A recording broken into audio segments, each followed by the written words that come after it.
Hello and welcome to News Column. In today's episode, I am doing a review of the Bolt EV, and in particular, this is an important review simply because I've hit a milestone in terms of mileage. It's approximately 36,000 miles. Now, I've gone over, and it's about 36,500, and that is a very pertinent number for a lot of you because assuming you've come to the end of a 3-year lease, this is likely how many miles you have. And again, you might have gone over a little bit in your lease, so who knows? This is what you can expect more or less at the point in time when you returned your Bolt EV.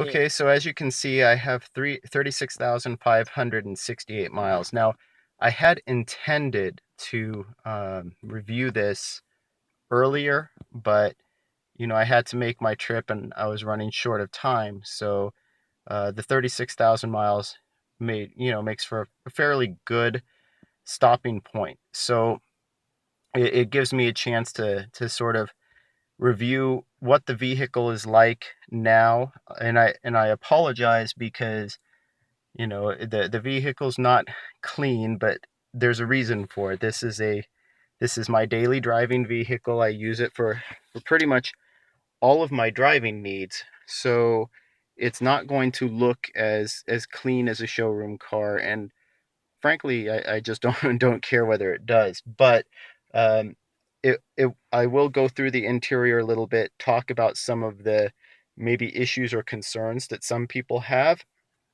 but the things that I'm fine with, the things that I'm not.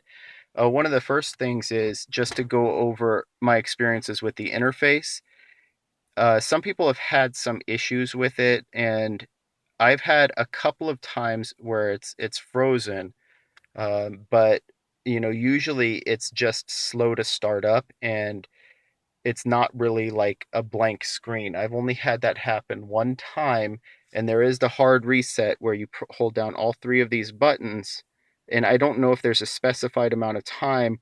I held it down for like 5 or 6 seconds, and it was slow to restart, but the screen actually restarted before I even had a chance to cycle my car back on and off. But otherwise, the infotainment center has been fine. There's still the issue with Android Auto of the clipping on either side. There's a workaround that Audi drivers have used for that where they put the output as 720, but that doesn't seem to work for the Bolt EV, and I'm not sure exactly why. So maybe it's something on Android Auto's end, but Apple CarPlay seems to work just fine. Not on mine, but those owners who have Apple CarPlay haven't had any issues whatsoever. So but the screen itself, the interface works exactly as it's supposed to. Let's see where was I going? So energy settings, everything has been pretty much the same, and I haven't actually updated my software from the original. So I know there was they asked to go ahead and have you turn your car in to have them do an update of the software, the interface software. I never actually did that. So I'm still running on the original software, and like I said, I've been more or less error free. And then of course there's the backup camera.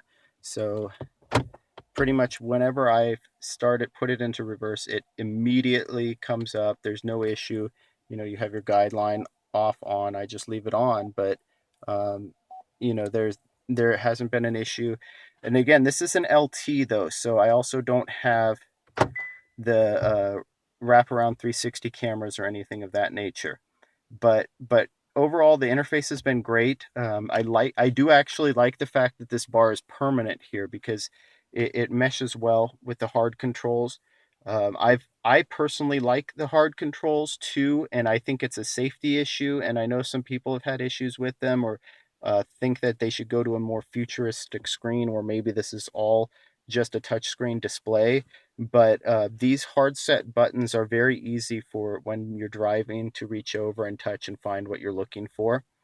Now, one issue that some owners have reported is glare on the windshield.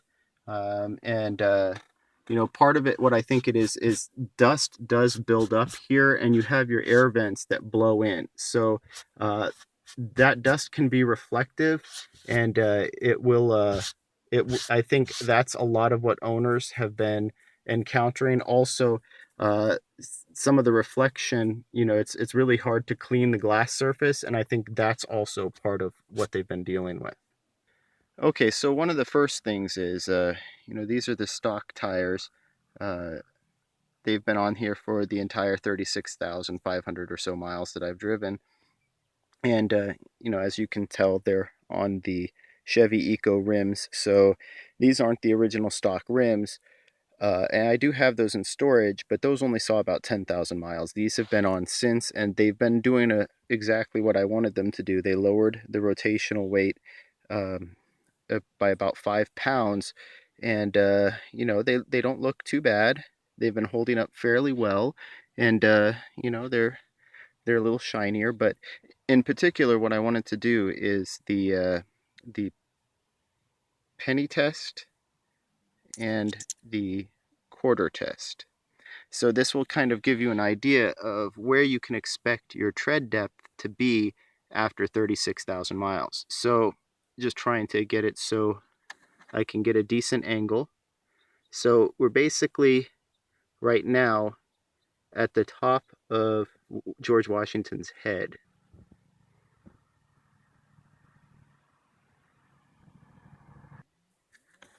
And then the penny, it's about to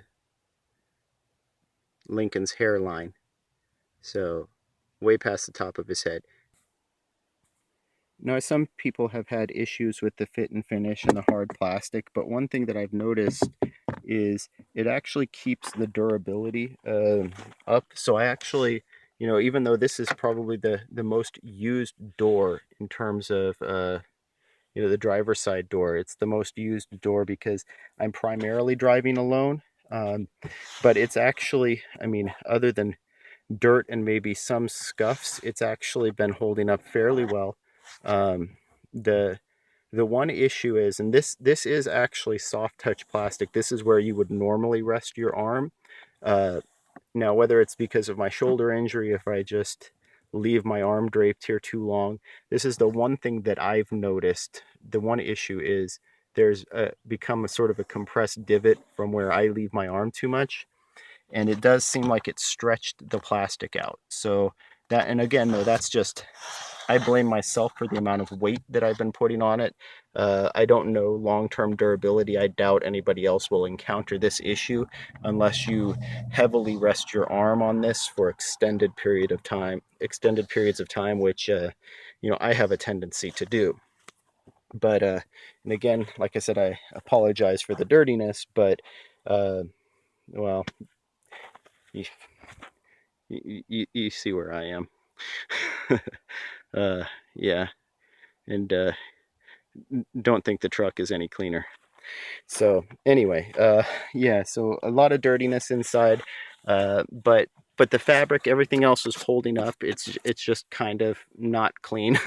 And then as far as the seats are concerned, this is important because the other seats look very good too, but this represents 36,000, almost 37,000 miles of my butt being in this seat. Everything is still soft, cushy. Um, I haven't had an issue with it.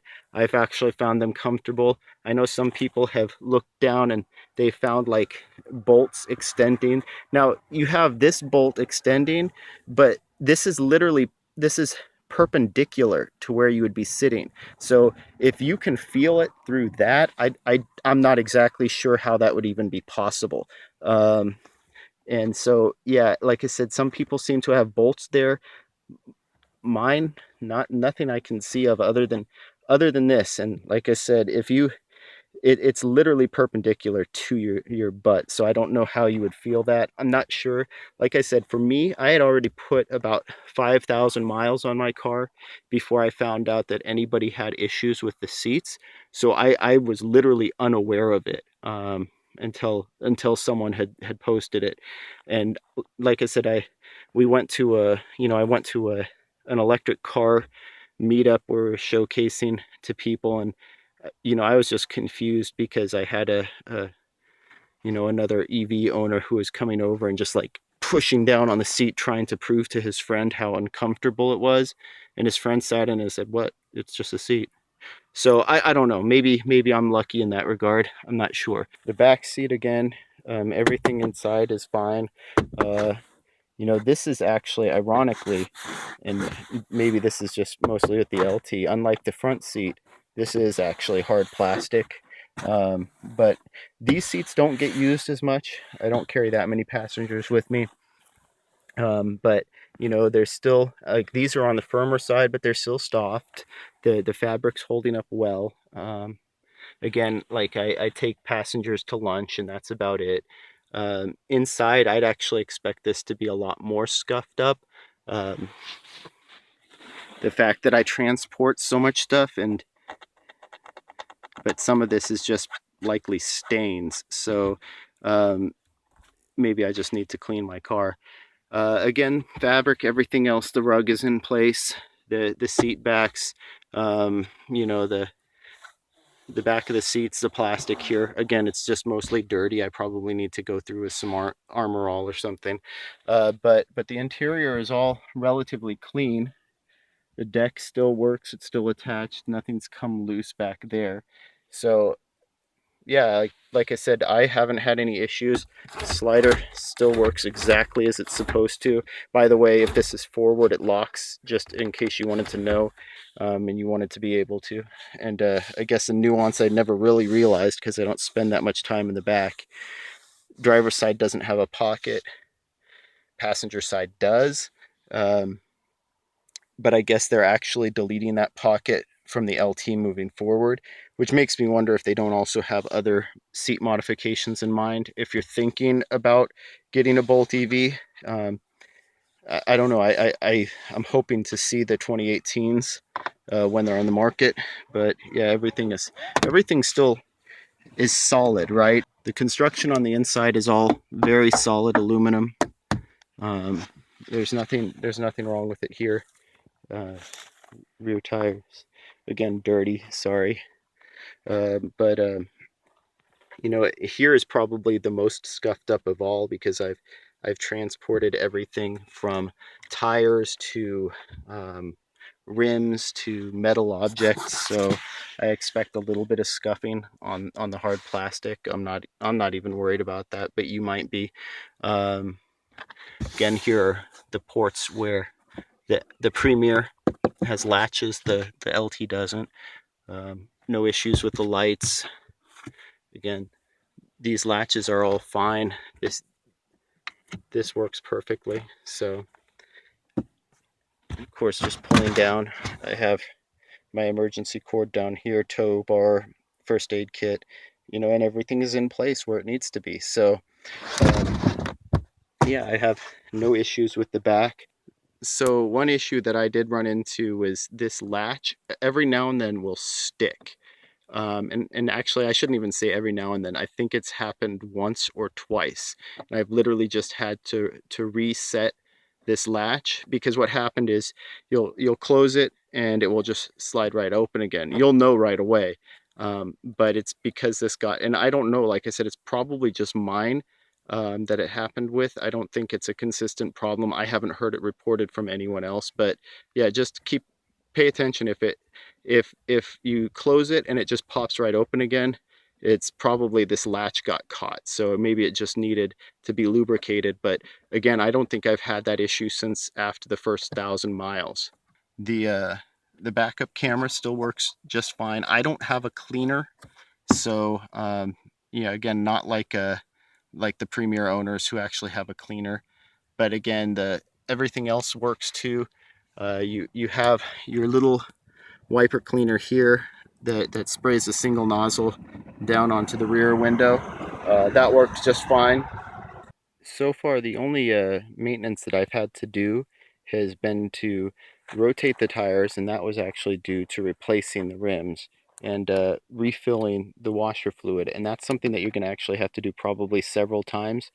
It takes a full gallon But because you don't go to the gas station at all, and the windows get very, very dirty, you'll go through wiper fluid faster than you will on a gasoline car. But otherwise, that's about it. Some people, I think, have had some 12-volt battery issues. Mine has been fine. No issue at all with the AGM battery. And again, yeah, pretty much everything is functioning exactly as it's supposed to. And really, so all you have is some minor issues, like I said, with maybe the interior fit and finish could have been put together a little bit better. One thing I am going to have to do, though, is I think I'm going to need to replace the windshield wiper blades, because they're starting to not wipe as well as they did. But again, other than that, there's really been no maintenance issues. Door panels have all been solid. Everything functions again exactly as it's supposed to. Seat belts all work. Seats flip like they're supposed to. So everything's been solid, despite, decent amount of use and 36,000 miles. But yeah, that's about it. That's all there really is to report. It's been a relatively pain-free, and I wish I could do better numbers in terms of the fuel economy. I can go back through my OnStar data, but in terms of actual cost, all I can say is on average for local driving, I'm paying about 2.5 cents per mile, and for long distance driving using high speed charging infrastructure, about 5 cents per mile. So, but those are general numbers. It could be plus or minus a penny. So, all right.